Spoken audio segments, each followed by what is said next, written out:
In 1936, however, Mao's line changes. He calls for unity against Japan. Rich and poor must stand together. An end to civil war. Nationalist, communist, warlord, all must stand as brothers against the alien threat. This new line appeals to millions, but not to Chiang Kai-shek. He, his inner councils, and his generals persist. Final mop-up of the communists must still go on, entrusted now to friendly warlords in the north. Yet mysteriously, this final mop-up stalls. The most important front against the communists is held by soldiers of Manchuria, driven out by Japanese. These homesick troops have little stomach for killing other Chinese. Led by young Marshal Zhang Suliang, they itch to tackle Japanese. In December 1936, Zhang flies off to see the young Marshal in Xi'an, to flog him on to sterner effort. In Xi'an, however, communists have convinced the young Marshal that civil war must stop. Then there happens one of those episodes that sound as if they were written in the book of make-believe. And again, we have no photographs because no one invites a photographer to witness a kidnapping, which was what happened next. Zhang was there to urge them to fight the communists.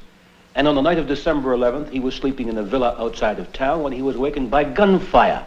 And the young marshal and his troops were shooting their way into his villa and trying to kidnap him. Zhang was in his nightshirt and bare feet. He slipped out the back way, tried to climb over the wall, fell, he hurt his back, he lost his false teeth. His feet were bleeding as he ran over the rocks, and the young marshal's soldiers caught him and brought him back. It sounds mad, but that's the way China was, and it got even madder, because when they brought him back, they invited the communists down from North Shanxi, and on December 15th, the communists, the young marshal, and Zhang all sat down to talk. The communists and the young marshal said to Chiang Kai-shek, "It's time to end the civil war. We must all unite against the Japanese, or else." They could have killed him, but they didn't. And Chiang Kai-shek agreed. He would halt the civil war, and he would form a united front against the Japanese. And so on Christmas Day, they gave him a plane, and Chiang Kai-shek and the young marshal flew down to Nanking to announce the civil war was over. But Zhang had made no promises to the young marshal, so he imprisoned him immediately and kept him prisoner ever after, even to this day in exile on Formosa. Christmas 1936. At Nanking, members of the government await their president's return.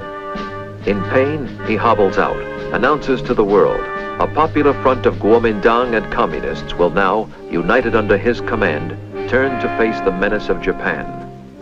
Japan's imperial tradition has, however, a cardinal rule: always strike first.